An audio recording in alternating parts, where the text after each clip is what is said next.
Order. It's Tuesday, January 19th. We will begin with the invocation followed by the Pledge of Allegiance. We would ask folks to stand if they are both able and willing. The invocation will be given by Pastor Jonathan Hoover of New Spring Church. Welcome, Pastor. Thank you, Mayor. Let's pray. Father God, we come to you today thanking you for Wichita and the wonderful people who live here. We ask you for your grace and protection during this difficult season. We also ask for your healing touch, both physically and emotionally, for those impacted by the coronavirus and the ways in which it has impacted their lives. We ask for grace and wisdom for our leaders as they diligently seek to chart a path forward, and we ask you to safeguard their health and well-being. Be with our country during this time of leadership transition. We pray that the transition of power taking place in these days would be peaceful, civil, and becoming of our nation's heritage and dignity. Above all, we pray for your mercy and grace on our nation, our city, and our communities. Be with this session of the City Council and give wisdom to those who must make decisions. In Jesus' name, amen. I pledge allegiance to the flag of the United States of America, and to the republic for which it stands, one nation, under God, indivisible, with liberty and justice.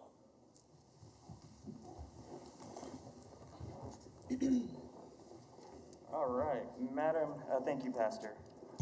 Madam Clerk. Approval of the minutes of the regular meeting on January 12th, 2021.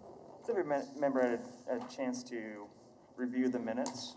And if so, is there any discussion on the minutes? If there is no discussion, I will make the motion to accept the minutes as presented. Second. Motion has been made and seconded by the Vice Mayor. Clerk will open the roll. Members cast the vote.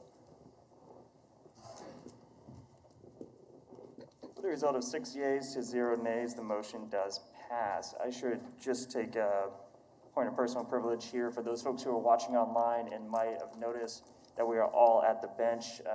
We want to point out that for health reasons, we have put up plexiglass and are still observing the best practices for COVID. But however, I'm not sure if the glass can be seen from the camera, so I did want to point that out. With that, Madam Clerk. Celeste for CIP and CAFR items of concern. All right, we're going to go ahead and give the floor over to the folks at Century 2, in which we welcome Celeste. Thank you for being here, and you have 5 minutes.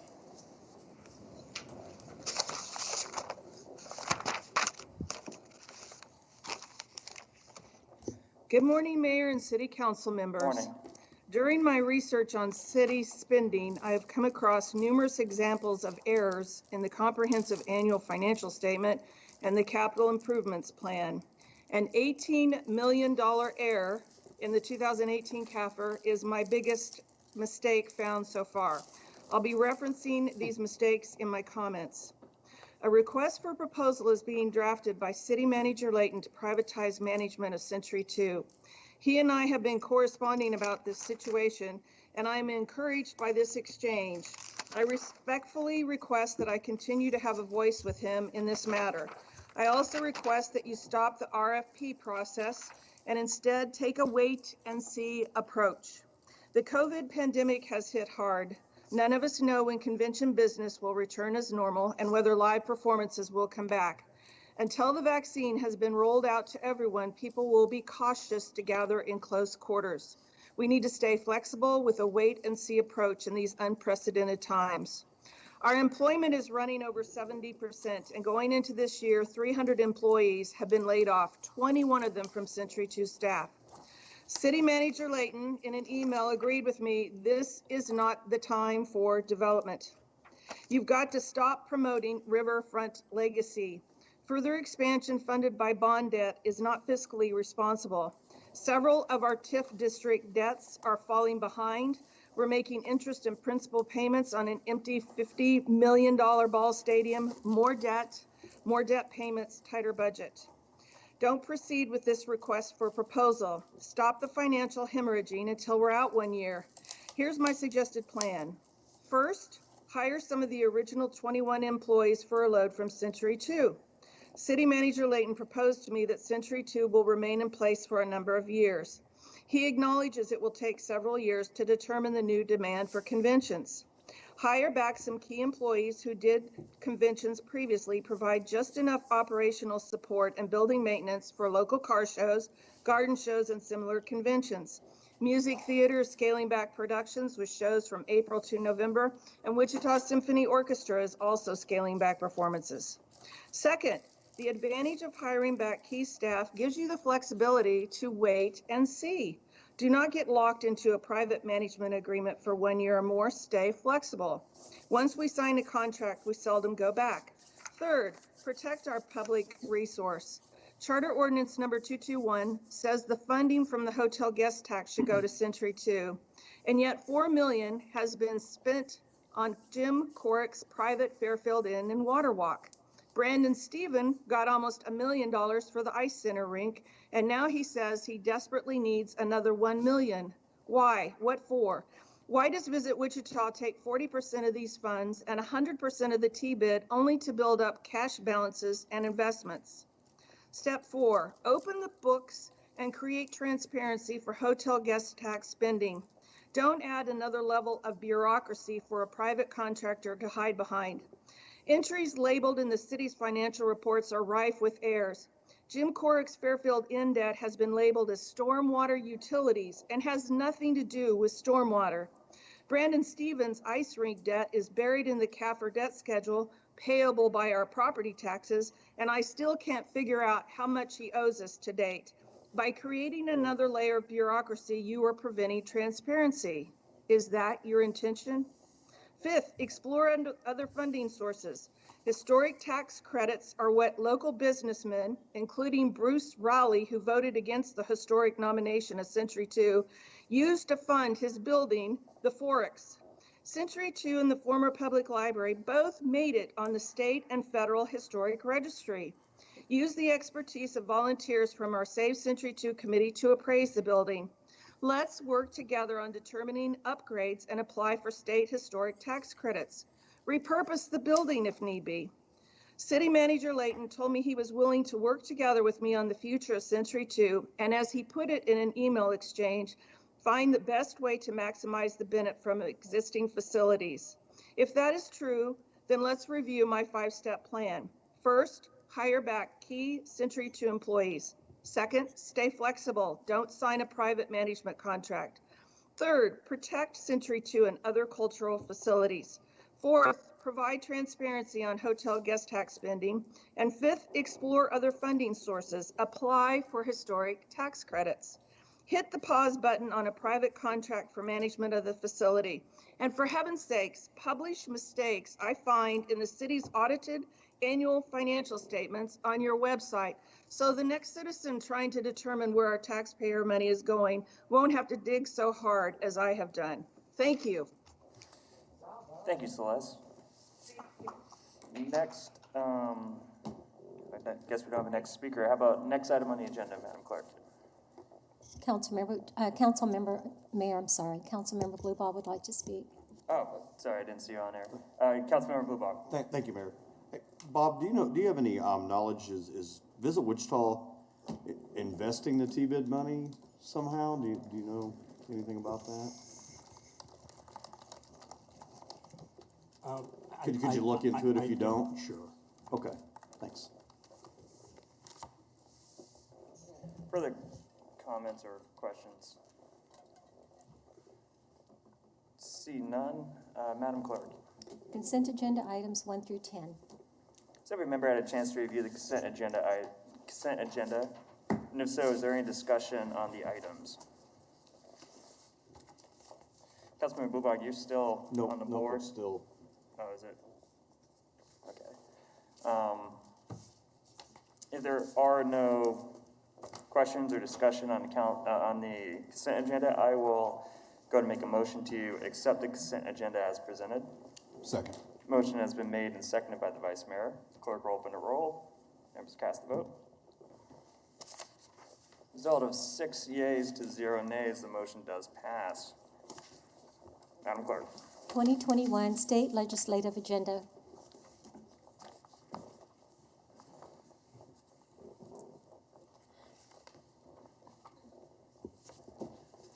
Welcome, sir. Good to see everybody up in the upstairs today. I'm Jim Jonas, Communications Director for the City of Wichita, presenting on the proposed state legislative agenda for 2021. As you know, every year the City of Wichita develops a legislative agenda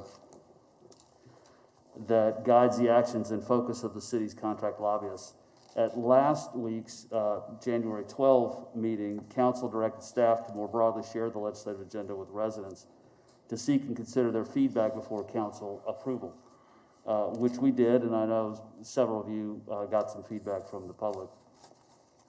The agenda identifies the broad key issue and policy areas that the city seeks to address and monitor during the legislative session and throughout 2021.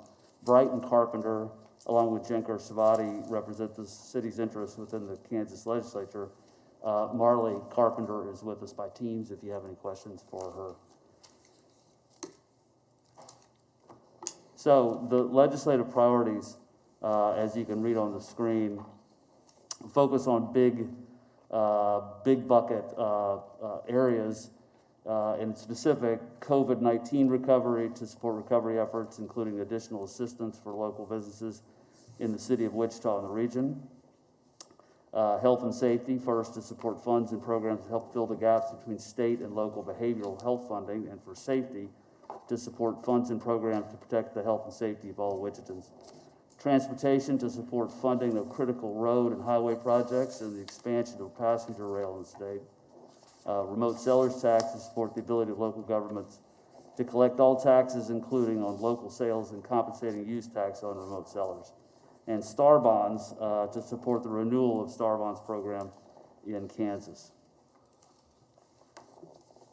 With that, we recommend that council approve the 2021 state legislative agenda. Excellent, thank you, Director Jonas. Discussion on the agenda. Is there any discussion on 2021 legislative agenda? Councilmember Frye. Thank you, Mayor. Appreciate the extra time that we've had to get this out into the public. I did have a few emails and comments from neighbors and questions about it. It is a little bit of a departure from previous state legislative agendas, and so having that extra week for transparency was welcome. I still have reservations about some of the language, and would like to make an amendment to it, but I want to make sure we've had opportunity for any other discussion before I do that.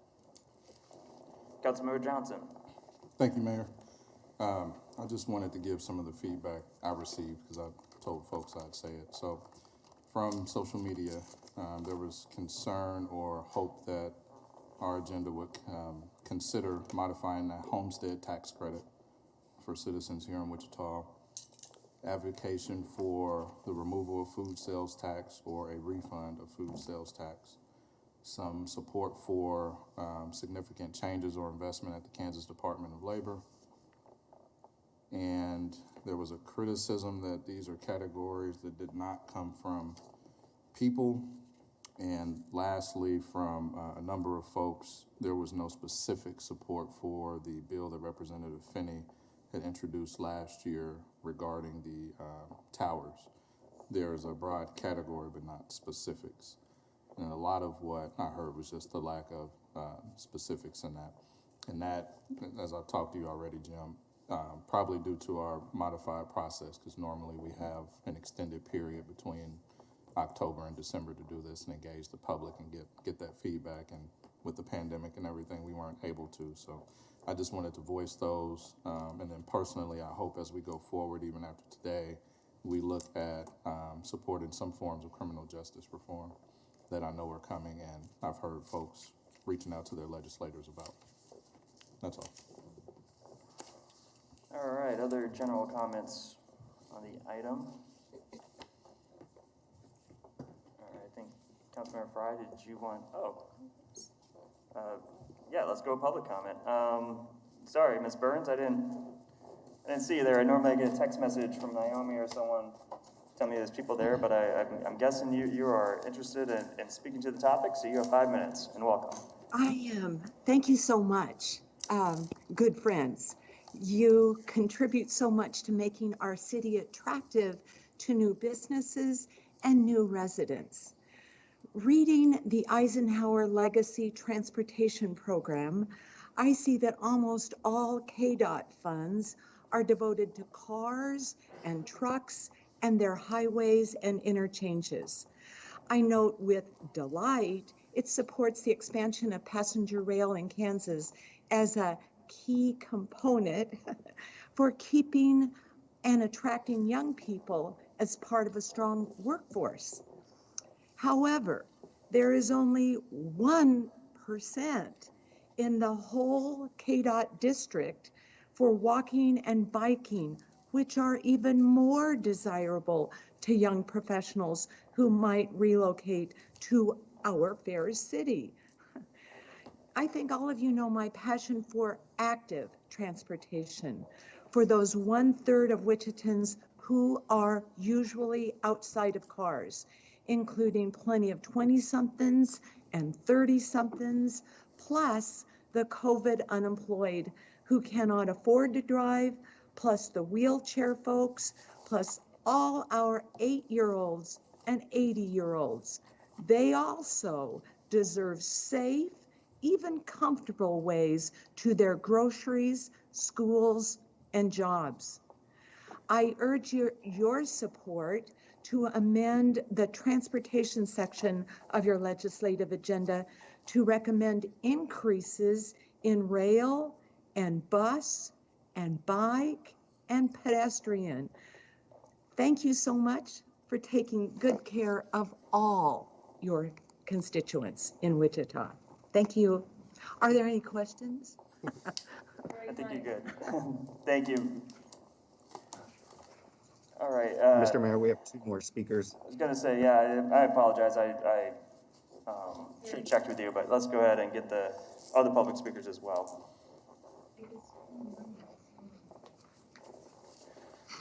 Welcome, sir. You have 5 minutes, or up to 5 minutes. Hi, good morning. Mayor Whipple, City Councilman and woman, City Manager Layton, and all who contribute to making our city one that attracts new business investment and new citizens to grow our community. Thank you for this opportunity to add my objection to this flawed process. I request that approval of the legislative agenda be postponed pending amendment of the Transportation Fund section to reflect an increased dedicated percentage to active transport options serving Wichita's 1/3 non-driving population. This current transportation funding plan does not reflect input from the Active Transport Advisory Board and does not fairly or equally represent the non-driving population of Wichita. Having lived in different cities that prioritized ongoing walkability and bikeability improvements as quality of life community investments that promote the fitness and health of their citizens, I believe an increasing number of young professionals who might consider relocating to Wichita would value safe walking and biking options more than rail travel, which should definitely be pursued as well. I request this legislative agenda be corrected to reflect the fair allocation of transport funding for all Wichitans, not just drivers and truckers. Thank you very much for this opportunity. Thank you, sir. Yes, Starbucks. Next speaker, please.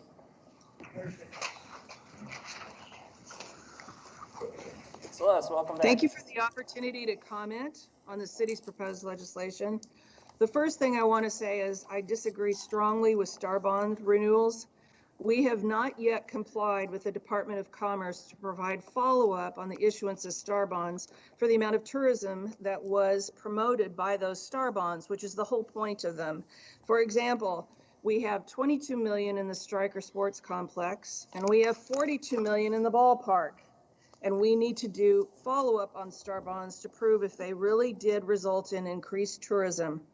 The problem with star bonds is that it takes revenue from the state, which could be used for education, for quality of life issues, and it wraps it up in development projects that have been picked and selected by city council members only. So I object to star bonds.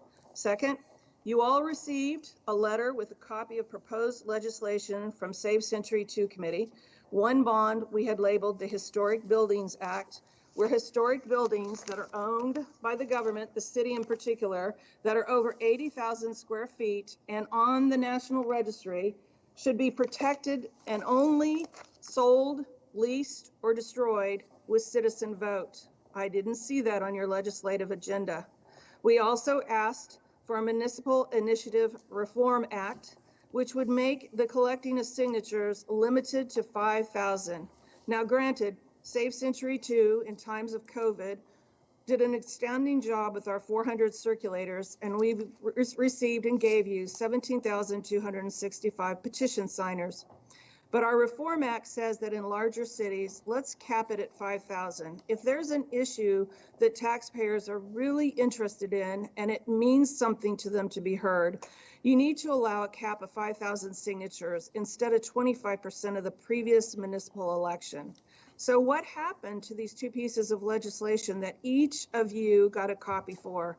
I'm disappointed that I don't see it on your list. And again, I'm going to speak out against star bonds, and I'm going to speak out against the SID districts you've created throughout Wichita that add a 2% sales tax to everything bought and purchased in that area. Thank you. All right. Our opinion. Yes. Other public comments? Not sure if there are any left, so let's bring the discussion back to the bench. I will preface where this process was actually different than years past, where we normally do have a public workshop. I believe Councilmember Fry expressed this last week. And normally the workshop, it allows us an opportunity to get feedback between the time it's openly discussed and then the time the proposal is put together. Because of COVID, we really had to somewhat do things a little different, which is why the majority of the legislative agenda, from what I'm told, is the previous legislative agenda with some alterations to the sections of COVID funding and to public health, given that we're in a national pandemic. And I think also it was organized slightly different to be broader categories. For folks who I think come today and they wanted consideration of different legislation that was more specific, I apologize that we weren't able to really put that together so that we could consider that type of stuff. Really, we just wanted to move forward with the agenda from last year because really the session last year was so short, not a lot of the stuff was able to get addressed. So with that, I have Vice Mayor Johnson. Thanks, Mayor. Bob, I just had a couple questions. So this document, upon approval today, is still a little fluid, right? Mayor, members of council, yes, it is. This is what you adopt to give us guidance going into the session. However, as we know, all kinds of issues will pop up during the session, and we do seek guidance from the council before we will lobby or weigh in on any of those issues. Okay. So with that, I'm not asking us to delay, but could we potentially, as the two speakers said, maybe get with the Bike and Ped Advisory Committee and maybe Transit and talk more about what funding the more bikeable, walkable sections look like? And I think with us considering places for people, this is a good time to have that discussion. And maybe it doesn't have an item today, but a discussion worth having. Councilmember Frye. Thank you. So that's maybe a more question for Jim, since you presented. The second big bucket, which is health. At the header, we say support funds and programs to help fill the gaps between state and local behavioral health funding. So that's the overarching theme of that segment. But then the second point introduces federal funding. So why is that there, and shouldn't that be more on our federal legislative agenda than here in this document? It came in as a part of the conversations we had with all the council to address a variety of health concerns in the community.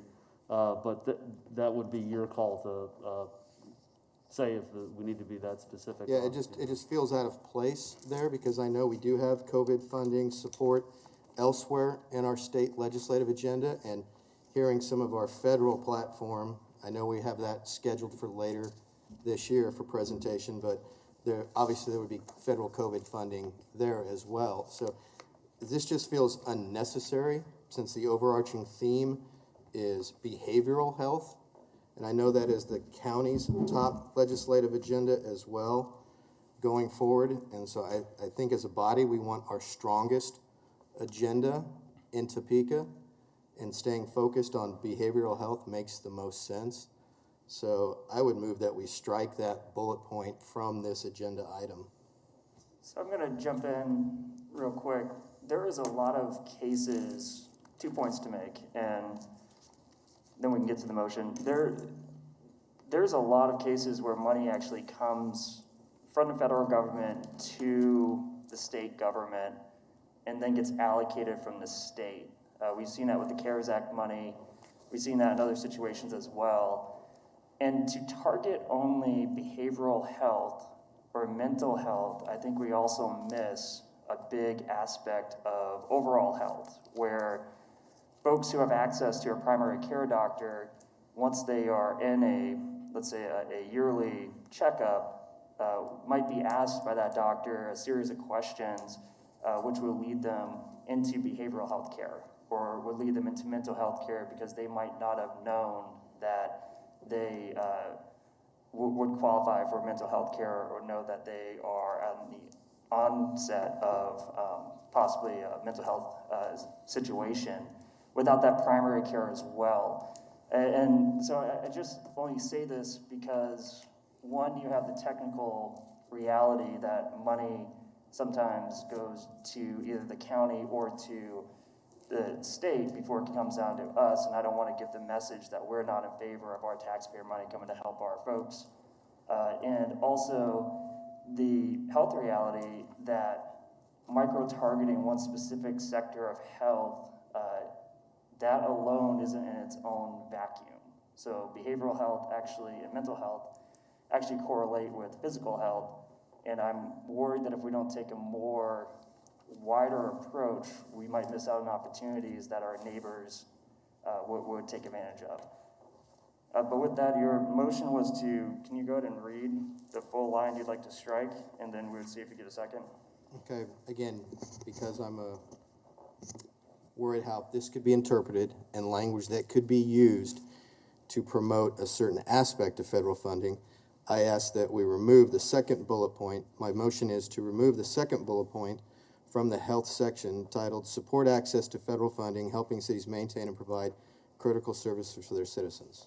Could we put that up there? And what specific funding are you against, and would it be more clean if you just suggested we... So I believe that people could interpret this as to say that the council supports Medicaid expansion. And I would not want that to be, from this council's point of view, something that we support. Would it be cleaner to make a motion to not support Medicaid expansion instead of a more global motion that might actually exclude us from other COVID relief type money? Fair point. The motion's yours, it hasn't been seconded, so you can restate your motion. Right. Okay, so then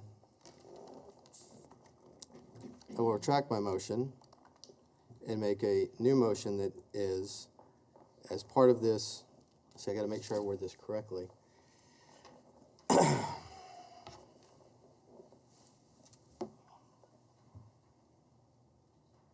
As part of our state legislative agenda, there should be language that says this council does not support Medicaid expansion as presented previously in the state legislature. Oh, hold on, that's not right either. I mean, because part of the problem we have right now is Medicaid expansion, as previously discussed in the state legislature, did not go anywhere. It died in committee, it had other amendments tied to it, and going forward, we don't know what would be in it either. So I suppose if there was Medicaid expansion language presented at the state legislature, would that come back to this council for an opinion? Yes, it could, if you don't have it in there specifically, so that you're, you could consider that particular piece of legislation. So I guess my motion would be then, as the state legislative works through its agenda, if there was a agenda item at the state level for Medicaid expansion, before this council or before this body made a motion of support or rejection, it would come back to the council. I guess that's what I'm trying to work through. And I'd gladly take any help with this, because obviously with no Medicaid expansion language at Topeka right now, it may not get anywhere further than that. Can I suggest that maybe you just add a sentence that this position does not apply to Medicaid expansion, if you, just that simple, and then we know we have to come back to you. If You mean there the is- existing language? That then gives you the freedom or the flexibility on other COVID-related assistance. So say, support access to federal funding, helping, as long as it doesn't pertain to Medicaid expansion? With the exception of With the Medicaid exception, expansion, okay. if that's what you, where you wanted to go. Okay, that's a good suggestion. Again, not having any Medicaid expansion language in Topeka right now, and it doesn't look like it's going to go forward. It's hard to craft something specific to that that would prevent us from having discussion later on, if it does. But I like Bob's suggestion, and so that would be my motion, to include that language as part of this bullet point. So your motion, to clarify, Sorry, I know this is a little muddled, and I apologize. no, of course, it's fine. I mean, it's what So we do. my motion would be to support access to federal funding, helping cities maintain and provide critical services for health for their citizens, with the exception of Medicaid expansion. I think that's how you worded it, right, Bob? Yes. Councilmember Tuttle. I just want to make sure I completely understand this. So if that is the case, if Councilmember Fry's motion gets a second and carries, we're not saying from the bench today we support Medicaid expansion or we don't. We're saying if it becomes an issue at the state, we'll address it here. Is that what I'm hearing? No, I think the language would actually be that we support federal money for healthcare so long as it's not Medicaid expansion. And then if it was to come up, we could at that point make another comment. But going into a legislative session, we'd be on the record that we are not supporting Medicaid expansion, specifically calling it out. Thank you for clarifying. Mayor's correct. Councilmember Johnson. That actually answered my question, so I'll withdraw. All right, is there a second? See no second, the motion dies. Back on the original agenda, is there more discussion on the original agenda?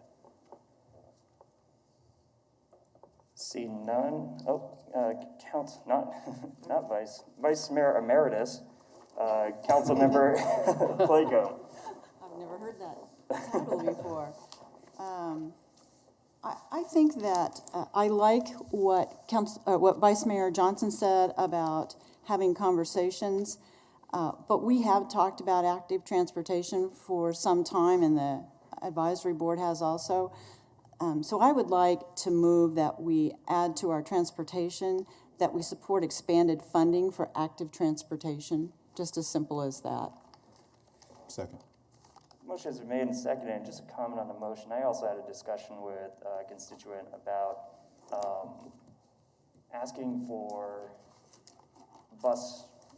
to help with buses and that type of transportation options. And the person I spoke with cited that it's probably not something that the legislature does, but you never will get it unless you ask for it. Would active transportation, would that include any type of, could we include if there's ever any options for expanded, I guess, public transportation opportunities? Would that count into that, or would it be more Mayor, I'm having difficulty understanding you with your mask on. Of course. Could you remove it when you're speaking? Thank you. Okay, my apologies. And let's see if I can shorten the way to describe that. So the motion in the second was to request on our legislative agenda for more active transportation type money if it's available. And I just wanted to know, after speaking with a constituent, if there's any, if that would also expand to like electric buses and other types of public transportation. In my mind, it would. Okay. Based on the definitions that we heard this morning from the folks speaking, representatives of that, of the bike and ped and more active transportation. So it would for me.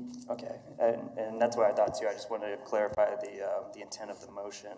Councilmember Tuttle. Thank you, and this is directed towards Bob, I guess. Of course, I'm supportive of active transportation, was, heavily involved in Bike Share ICT, involved in the Health and Wellness Coalition of Wichita, so active transportation is something I'm very supportive of. But we've had conversations before, Bob, that sometimes, there's a bucket of money just for bike ped, but there are projects that we do that are streets, roads, but they also have bike ped, but it's not necessarily put into that bucket. Do you remember this conversation? And we talked about maybe doing a better job of letting the community know that. Could you just maybe speak to that at all, Bob? Sorry to put you on the spot. I'm not probably articulating this as well as I should, and I know you'll do a better job. That is true. I mean, we have street projects that have bike elements, whether it's a bike lane or whether it's construction of a bike path. And those tend to get lost somewhat when they're part of a complete street. But when I'm hearing the motion to read, the way I hear it, that the intent of the motion is that we ask for enhanced funding or increased funding for bike, ped, bus, and other active transportation. And I guess my point is I would, of course, be supportive of that, but it would just be interesting if we could, maybe look at what are we spending on maybe potential, bike ped that aren't pulled out into its own separate bucket. So just kind of FYI for the community to know that sometimes it's not always just in a separate category, but it is happening. So thank you. Councilmember Bluebach. Thank you, Mayor. Got a question, Bob, maybe you can answer this, on Councilmember Johnson's feedback he'd received. Have we ever advocated for sales tax exemption for food on our legislative agenda? Councilmember Bluebach, not to my recollection. I know it's been discussed as part of previous legislation, but I don't think the council's ever taken a position on it, if I remember correctly. Is there any way we could find out a dollar amount for the city of Wichita, what we collect in sales tax food, or is it probably not broken up? I didn't know if we could get an estimate on how much that is. We'll do our best to put an estimate together. Okay, thank you. So, and I could just jump in from my legislative experience. When it comes to attempts to lower the food sales tax, usually you need a ratchet approach because it's a big chunk of the budget. There has been efforts, if we did want to consider supporting this type of legislation, to reinstate the food sales tax refund or turn it to a rebate, which would be, it's more targeted to folks who have middle to lower income, and it takes it out of a different bucket where you still pay your food sales tax, but you would get it back when you file your taxes, you get a credit. So there have been other attempts to tackle the issue of food sales tax that have a smaller fiscal note as well. So I just wanted to present that as I guess, an option if we wanted to, and maybe if there's more global language that the council member, if you wanted to add something, could, efforts to make food more affordable, that type of global language might even encompass that as well. But we are on a particular item that has been seconded that I believe is for active transportation, support of more active transportation. So I'm sorry for taking us off on that, but if there's no further discussion on that, I can give the floor back to the Councilmember Claycomb to close on her motion. I don't have anything to add, Mayor. I think I'm ready to vote. Can we read it? Yeah, my motion was to support, in our transportation section, to support expanded funding for active transportation. So the motion has been made and seconded. Clerk will open a roll. Members will cast their vote. There we go. The vote of 6 yeas to 0 nays, the motion does pass. Given the discussion here, maybe we could entertain a motion of some language. The city looks for responsible ways to reduce the cost of food. Would that be an idea for some language for some potential? Reduce the cost of? Food. Mayor? Yes. If I could weigh in first, I have some concerns about that position if we're not successful in getting sales tax from remote sales.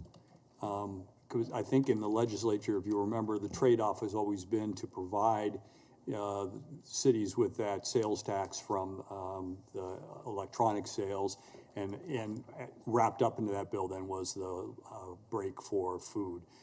It would be a pretty, without having the numbers, I think it would be a pretty significant hit for us from a sales tax standpoint if we were to have even general language that could be interpreted that we would be supportive of eliminating or reducing the sales tax on food without some offsetting revenue. Okay, well, and I'm just opening up for discussion right now. Not making the motion, but very good input. Councilmember Tuttle. Thank you. Other than being extremely passionate about access to active transportation, access to food is something that I'm also extremely passionate about. And I might ask that we, and I know we're not making formal action, but just kind of pause on this, because even though it's not a state issue, but at the local level, there's a group of very passionate community members, advocates for access to healthy eating with the Health and Wellness Coalition of Wichita and the Food Policy Committee, who are working with the city and the county on a master food plan. So I think that there will be, not necessarily sales tax, but there's going to be ways that food's hopefully going to be addressed in different ways within the next 10 years in our community. So some good news that even if nothing proceeds with that today, it's something that will come before us hopefully in the next quarter. Councilmember Bluebog. Thank you, Mayor.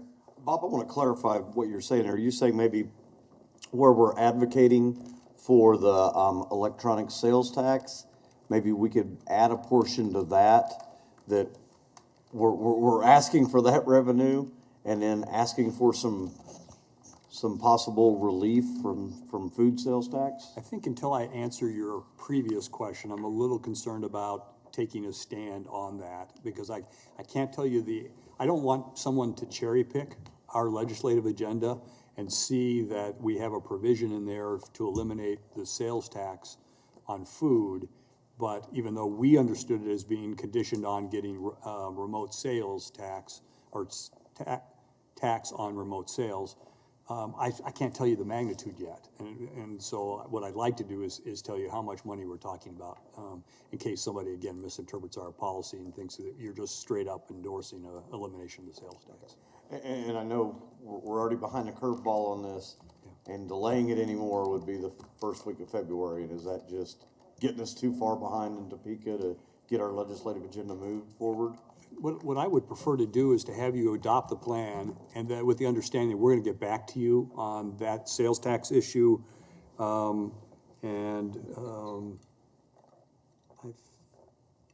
I think there were some other issues that Councilmember Johnson had brought up that we'll be taking a look at as well. But at this point, we know we'd have to bring back that information, and you could take a position on sales tax on food, either formally or we just get guidance from you, especially if a bill is brought forward in the legislature. So in the motion to approve this, is there a way, how do we leave that open, so to speak? So also, I'll just point out that, and I don't mean to cut off the manager, but just point out that during the presentation of the proposed agenda with the legislature, I took some time to let them know that we there will be items that we would like to address as they come up. And that, and kind of threw in a pitch for the Vice Mayor Johnson on, there are some specific items that he is following in the legislature, and if there's an opportunity to go to a hearing or to voice opinions on that, then have our delegation expected that we will do so. So pretty much they should be aware that we're going to be agile when it comes to the opportunities in the legislature and us responding to those opportunities with a position. And the agenda moving forward is supposed to kind of just lay out that framework. So, and I don't know if this helps you, council member, but what I'm saying is that if we don't address everything, we've already kind of set the stage for adding more stuff or coming out in favor of or against other items as the legislature progresses. Given the council's active participation in this year's program, what I would suggest is if there's significant legislation that comes forward, that we would bring it back to you at the bench instead of doing one-on-one meetings. I think Councilmember Johnson had talked about the Finney bill and cell towers, and you don't have a position on that, so we would bring that forward. And if there are going to be criminal justice reform items, that definitely warrants council consideration or discussion, I think. And we would do the same thing with sales tax. But in the meantime, we'll do the study that you asked for in terms of what the financial impact would be on the city. Councilmember Johnson. Thanks, Mayor. Not to belabor this, but I like the discussion about having the report that Councilmember Bluebaugh mentioned and the work that Councilmember Tuttle mentioned.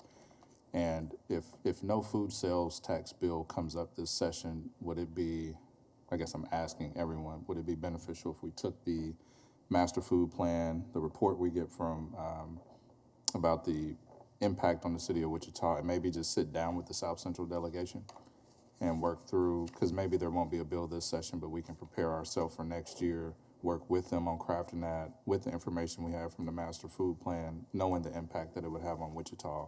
And then all of us sitting down together, I think, may give us a better result. And I want to make sure, I cut you off like a month ago and I haven't forgiven myself for that. So I want to make sure you're done with the floor.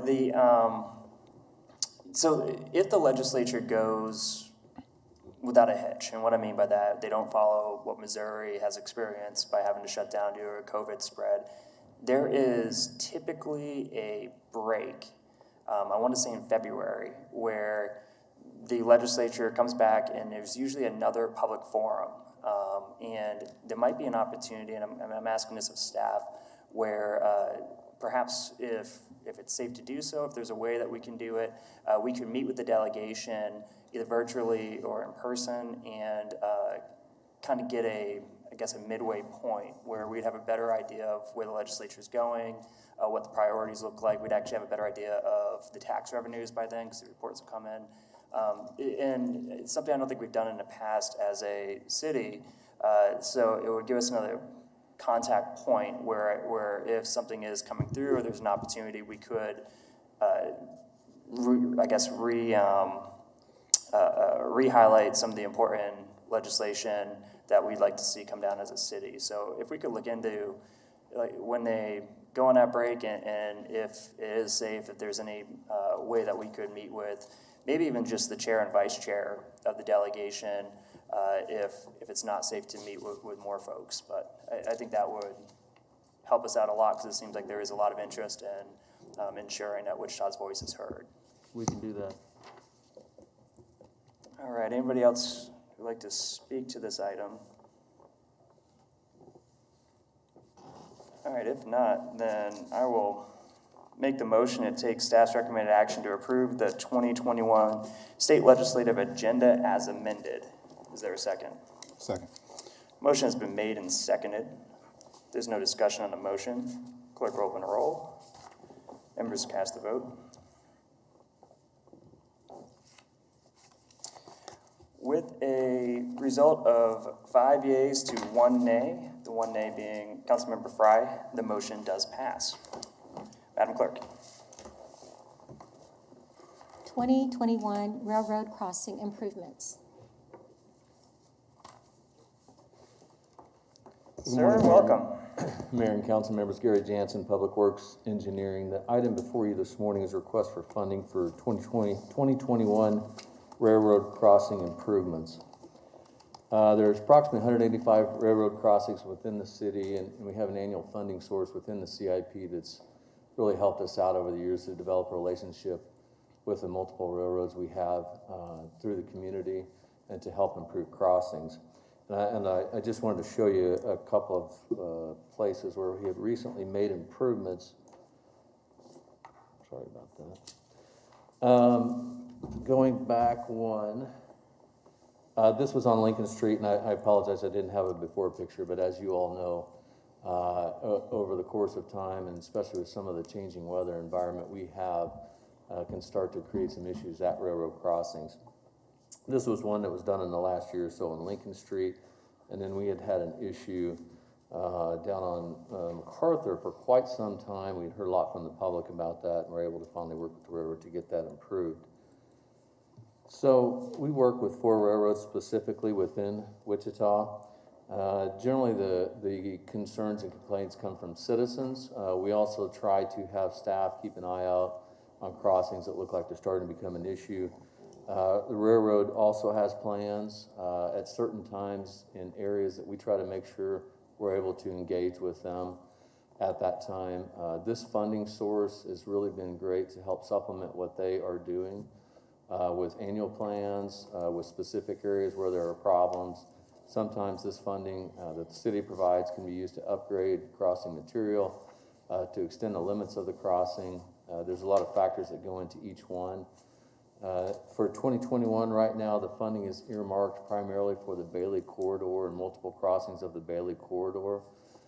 Since all those improvements were made, gosh, that's probably been 20 years ago now. It's time to start making some improvements to specific crossings. But what we do, even with that, having most of the funding spoken for in 2021, we certainly keep an eye out for anything else that might surface. We're working, I'll just give you an example, we're working closely with the businesses around 29th in Ohio. It's something Vice Mayor's been engaged in, and looking at an increase in truck traffic in the area. And one of the concerns some of the businesses had was the condition of the crossing. So we're going to try to find a way to hopefully make that fit too. A lot of that in areas like that really depends on what the railroad also has budgeted for any single year. Because if the timing isn't right, even if we have funding available, we may not be able to quite make that work. But anyway, we've had a good partnership with the railroads, coordination. I think we've done a great job from the staff level to keep that going. So this annual funding source has really been a big help to do that. And in fact, I think we could probably do more each year, even if this fund was increased at some point along the way. And that's obviously something that would be considered maybe during looking at a new CIP, but for now it's working really well for us. So with that, the current CIP includes $150,000 in 2021, as I mentioned, for these improvements, and we'd like to initiate all of that at this time. Staff recommends the City Council approve the budget, adopt the resolution, authorize the necessary signature, and I'd be happy to stand for any questions. All right, questions on the item? Any questions for staff? Discussion?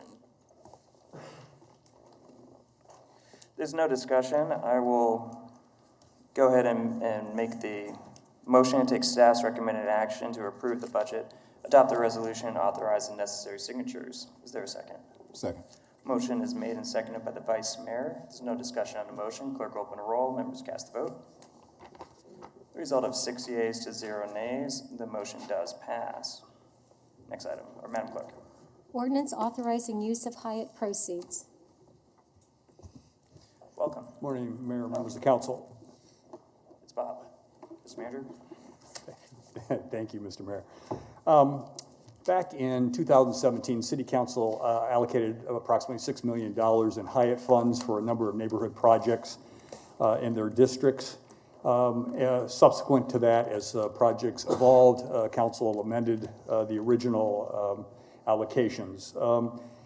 We have an allocation or reallocation in front of you today for consideration. Originally, $93,000 was allocated for the redevelopment. efforts in the 67214 neighborhood, and that was meant to be startup cash in order to start a long-term initiative in that neighborhood. However, because of COVID-19, it's been difficult, if really not impossible, to get that program started. We had some administrative issues. We were working with United Way, who obviously has their attention on COVID-related problems that are immediate. And also there was a significant community engagement part of this project that was unable to move forward because of COVID. Vice Mayor Johnson has found two other economic development efforts that he thinks will be beneficial to his district that he would like you to consider for reallocation of the funds. $88,000 of the $93,000 would be reallocated to create a revolving loan fund. The program would be targeted to minority-owned and women-owned businesses and businesses located in District 1. There would be low or no interest loans provided. Microloans actually should be the term I use. It's, loans up to $15,000, repayable within 3 years. All loans would be secured with personal guarantees. Right now we're working with CML Collective to develop the guidelines for the program, including the allowable uses, repayment terms, and then all of the application and loan documents, as well as outlining the review procedures. Just so you know, Christina Long is the principal with CML Collective. She has been involved in a number of programs which are outlined here in terms of loan programs targeted to small businesses at both the state and local level. By the way, Christina is available for questions. She's online with us. The second piece of this would be $5,000 to continue some work that we started last year pursuing Opportunity Zone projects in District 1. I won't speak for the Vice Mayor, but I believe he thinks that's an initiative worth pursuing. There's a couple of projects, especially one in the vicinity of WSU, that may result in some type of Opportunity Zone funding during the next year. So the recommendation is to approve an ordinance reallocating $93,000 in Hyatt Regency sale proceeds for the creation of a small business revolving loan program in pursuit of Opportunity Zone funding for economic development projects in District 1. With that, I'd be glad to answer any questions. Question on the item. As I said, Christina Long is available too, and I'm not sure if you want some comments from her or just simply have her address questions. I'll leave that up to the Vice Mayor. Of course. Ms. Long, would you like to speak to the item since we have you on? Sure. Good morning, council members. Christina Long. It is a pleasure to be able to be here with you all, considering this very important matter. As it relates to inclusion in entrepreneurship and just economic development through entrepreneurship, we know that any opportunity for the city to be involved in helping to advance inclusion and also advance the supports that are surrounding these entrepreneurs is quite important. So we are appreciative of the consideration of the repurposing of funds to provide, again, another support source to entrepreneurs, particularly those in District 1. Excellent. We thank you. I don't think there's any other, checking my text messages, make sure there's no other folks at Century 2 who might want to jump in on this. Isaac, do we got anyone? Mr. Mayor, we have one speaker on this one. We do? Excellent. Hey, Celeste. Welcome back. Good morning. Morning. Okay, final point. In the discussion of spending the Hyatt Hotel proceeds, I see another repeating pattern of vagueness and non-transparency.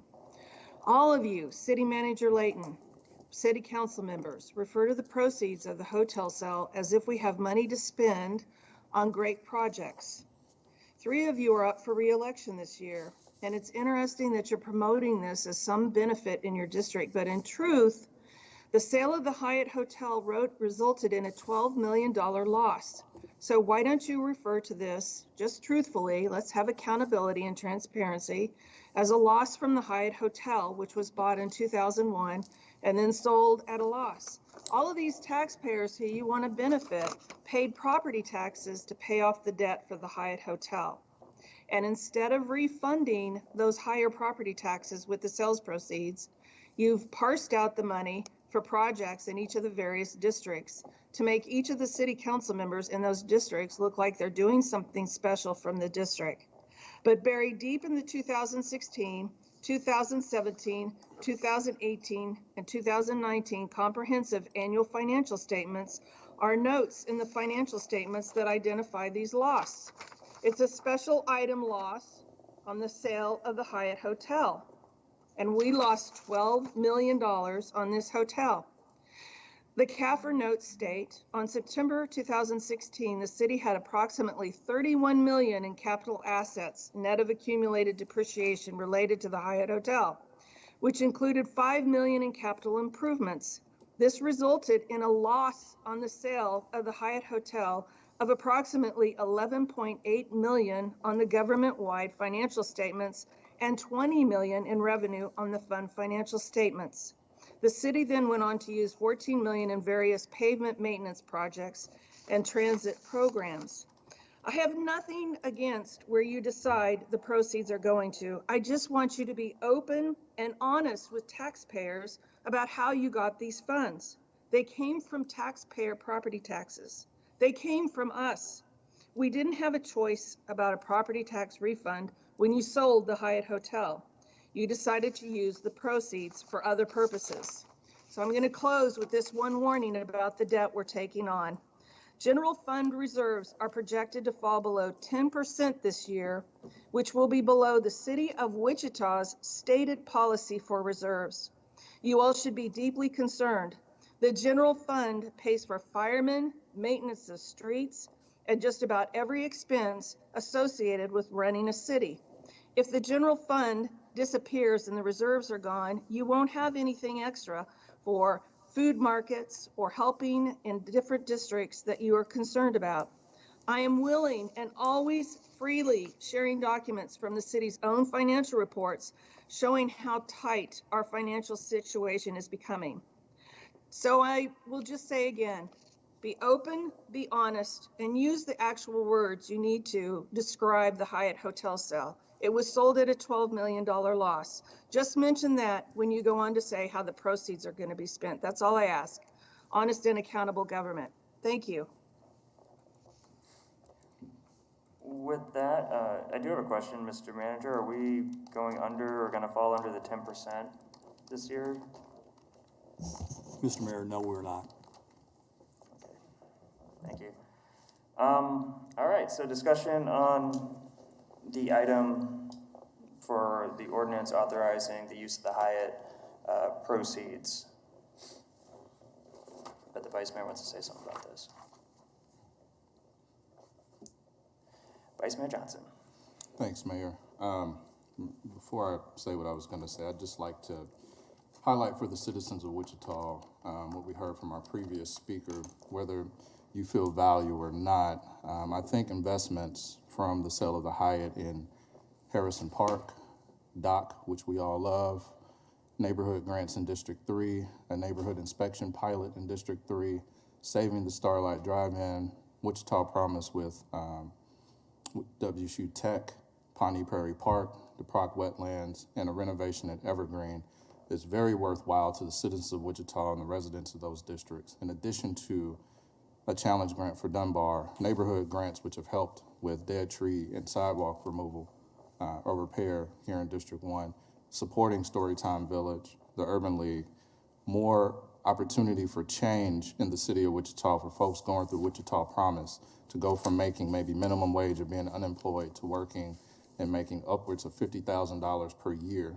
a summer rec program, camp destination innovation, and the Create campaign, as well as improvements over at Atwater. I think those are all valuable to the citizens of Wichita and should be celebrated with the sale of the Hyatt.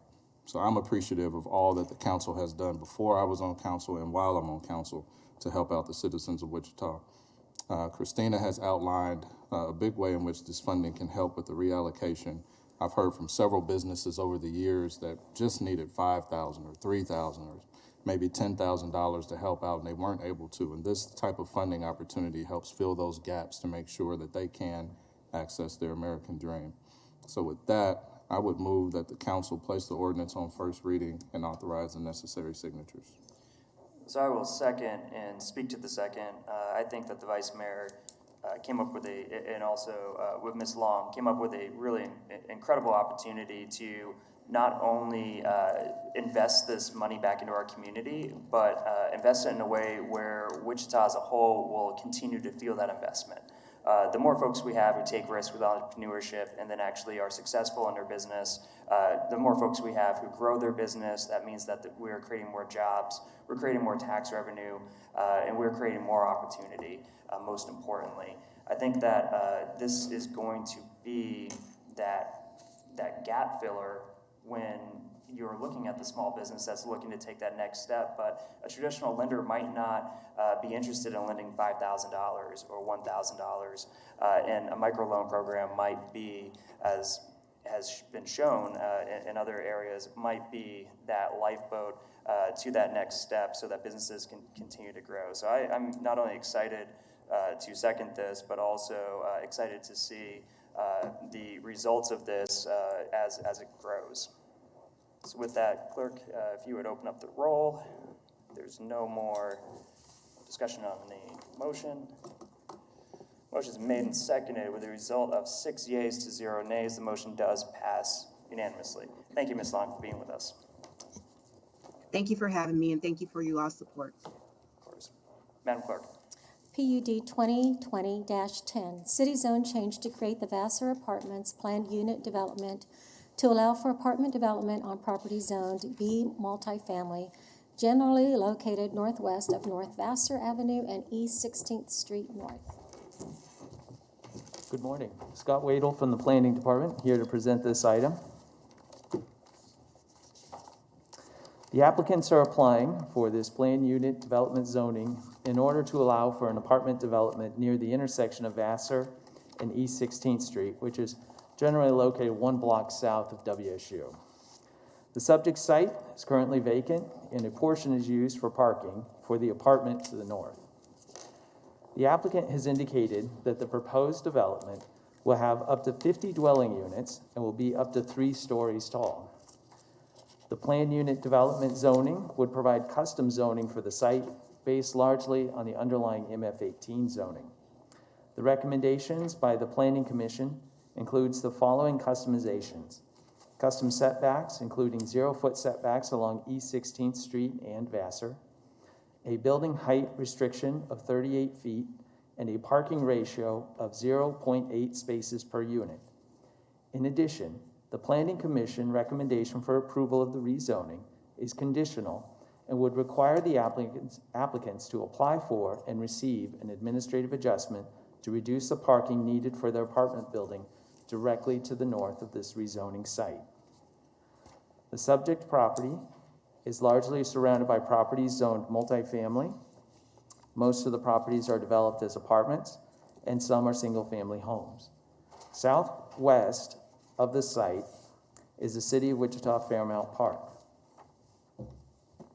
The Planning Commission recommends approval of the rezoning subject to staff recommendations.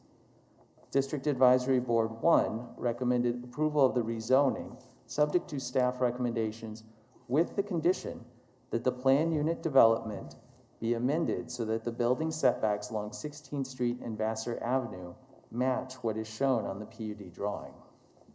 No protests have been received. For council action, the city can take any of the following actions with a simple majority vote. The City Council can adopt the findings of the MAPC and approve the requested rezoning as recommended by the MAPC. The City Council can adopt the findings of the DAB and approve the rezoning as recommended by the DAB. The City Council can return the application to the MAPC, or the City Council can deny the application. And with that, I'll take you through a few photos and I'll conclude the presentation. So here is the site according to the 2035 Wichita Future Growth Concept Map. So it shows new residential and employment mix in the area. Here is the site plan that's been submitted by the applicant. You can see that the building is up against the street and the parking is enclosed in the back. More specifically, this shows part of the conversation that happened at the DAB. Was I believe there were questions regarding the 0-foot setback, which means that the building would be permitted to come up to the right-of-way, which essentially is where the sidewalk is here. Now you can see in this illustration that there is a gap between where the facade, the face of the building would be, and the sidewalk in most areas. It gets a little bit smaller in some of the areas pinched up here and over here, but for the most part, there will be a gap in between. So here's the apartment to the north. So and this is looking at the site. You can see that it's currently vacant, but with the parking on the north end of it. Here's the site directly to the south, looking at the southwest. And then looking south towards the site, the apartment building to the north is on the right of this photo. There's the existing apartment building. This is looking to the east. And this is looking to the southeast towards the park. And you can see at this intersection, there's a median that's been installed for traffic control, and that was done quite some time ago. And there's the site. So that concludes the presentation. I'll stand for any questions. Thank you. Very good. Are there any questions for staff? If not, discussion on the item. If there is no discussion on the item, then I believe this is in District 1. We will recognize Vice Mayor Johnson. Thanks, Mayor. I love the eye graphic, by the way, on the presentation. That was pretty creative. Deb had a lot of discussion about this item, and I guess I do have one quick question. Per the Dab's conversation, is what we are looking at today reflective of the PUD presentation that they received? Yes, my understanding is that, in fact, it is the same graphic that was shown there. So it's, let me go back to it. Because I know their question at the time, the numbers were not on there as far as the feet on the setback, so they were concerned with what that meant. Yeah, so we've added the measurements here just for this presentation, just to help explain any questions that come up related to the conversation at the DAB, and to indicate that there is, in fact, some distance, 5 feet, in this case, 3 feet in this case, from the building to the sidewalk. Okay. Well, with that, again, the DAB supported it with just that minor modification, so I will do the same and move that the council adopt the findings of MAPC and approve the requested zone change subject to the recommendation of the DAB. I will second the motion. Any discussion on the motion? Seeing none, clerk will open the roll. Members cast the vote.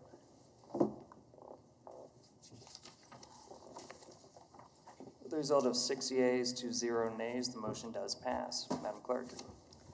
Zone 2020-45, city zone change from single-family residential to multifamily residential located approximately 250 feet south of West Maple and 1,600 feet west of South Hoover on the west side of South Brummett Street.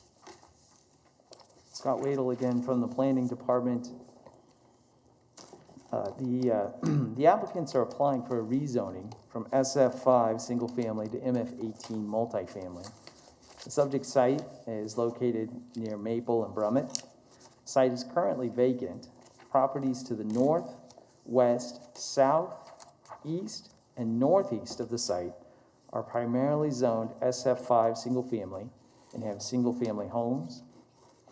Properties to the southeast of the site are zoned limited commercial and are vacant. Further south of those is a multifamily development at the intersection of Taft and Brummett. Recommendations: the Planning Commission voted unanimously to recommend approval of the rezoning per staff recommendations and with a protective overlay that includes the following conditions: that the number of residential units shall be limited to a maximum of 8, that the maximum height of buildings at the site shall be limited to 35 feet. DAB 4 voted unanimously to recommend approval per staff recommendations. 2 valid protests have been received, accounting for 26.5% of the protest area. The City Council has the following options for actions. You can adopt the findings of the MAPC and approve the requested rezoning as recommended by the MAPC with 6 of 7 votes, or in this case, I believe it would be 5 of 6. You can deny the zone change, or you can return the case to the MAPC. And I'll take you through some photos here. So here's an aerial of the site. You can see that it's vacant. Here's the map from the comprehensive plan showing residential use. Here's looking west at the site. Here's looking northwest. You can see the single-family homes in the distance. This is looking west at the south end of the property. This is looking south. And then you can see that properties across the street, looking to the north, to the northeast, and looking east from the site. Here's the protest petition map. Again, there were 2 protests that were submitted. The property owners own enough land that it surpassed the 20% threshold. And with that, I'll stand for any questions. Any questions for staff? Further discussion on the item. This falls within District 4. Council Member Claycomb. I'd just like to clarify how many votes it takes, since we're only seated 6 right now. Councilmember, I believe it would still require 6 votes. I don't know that the zoning code makes it, unless Scott can comment on that. I haven't looked at the zoning code, that it makes an exception for a vacancy. I'll defer to legal on that one. I believe that 6 votes is still required. All right, further discussion. Councilmember Bluebog. Thank you very much, Mayor. And I do think the request is consistent with the area. There's other multifamily in the area. There's a lot of commercial in the area. They have the West Walmart over in that area. So I would like to go ahead and approve the motion and move forward. Is that clear enough? Or? Could you make the motion? You said I would approve the motion, so you moved Make to. the motion to approve according to the Thank you. MAPC findings. Yep. Second. So motion, sorry, a little slow. So motion has been made and then seconded by Councilmember Fry. Any discussion on the motion? If no discussion, then clerk will open the roll. Members will cast the vote. The result is 6 yeas to 0 nays. That motion does pass. Madam Clerk, Councilmember appointments and comments. are there any appointments that council would like to make at this time? Councilmember Johnson. Thank you, Mayor. I would like to appoint, gotta pull it up, Katie Brozek to the District 1 Advisory Board. Any other appointments at this time? See none, I will second the appointment to the District 1 Advisory Board. If there's no discussion, clerk open the roll, members cast the votes. 6-0, motion passes. With that, back on announcements. If there's no further announcements, then I have 2 motions to make to send us into executive session. First is I move that the City Council recess into executive session for 60 minutes to receive information on offers of settlement in 2 lawsuits pursuant to KSA 75-4319B2 for legal consultation with the city attorney, which would be deemed privileged in the attorney-client relationship about pending litigation, legal advice. The executive session is required to protect attorney-client privilege and the public interest. This 60 minutes will start at 10:30 and go until 11:30, at which point I will make a second, let's do that one first. So that was the motion. Second. Motion has been made and seconded. Clerk open the roll. Result is 6 votes to 0, 6 yeas to 0 nays, the motion passes. Immediately following the first executive session, I move that the City Council recess into executive session for 15 minutes to receive information related to pending litigation pursuant to KSA 754319B2 for legal consultation with the city attorney, which would be deemed privilege in the attorney-client relationship about pending litigation and legal advice. The executive session is required to protect attorney-client privilege and the public interest. This again will be for 15 minutes and will start at the conclusion of the first executive session, which will end at 11:30, and this one will go until 11:45. That is my motion. Second. Motion has been made and seconded. There's no discussion on the motion. Clerk, open the roll. Councilmember Claycomb, would you cast your vote, please? Thank you. With a result of 6 yeas to 0 nays, that motion does pass. Therefore, we will begin executive session in about 10 minutes. If there's no further discussion or announcements or appointments, then I will make a motion that we adjourn. Excuse me, Mayor. that we suspend. There's no motion necessary. No motion necessary. You've already You're made the right. motion, we're recessing. To clarify, we'll return after recess in council chambers. We will return after recess in the council chambers, and yes, we are in recess now. Thank you.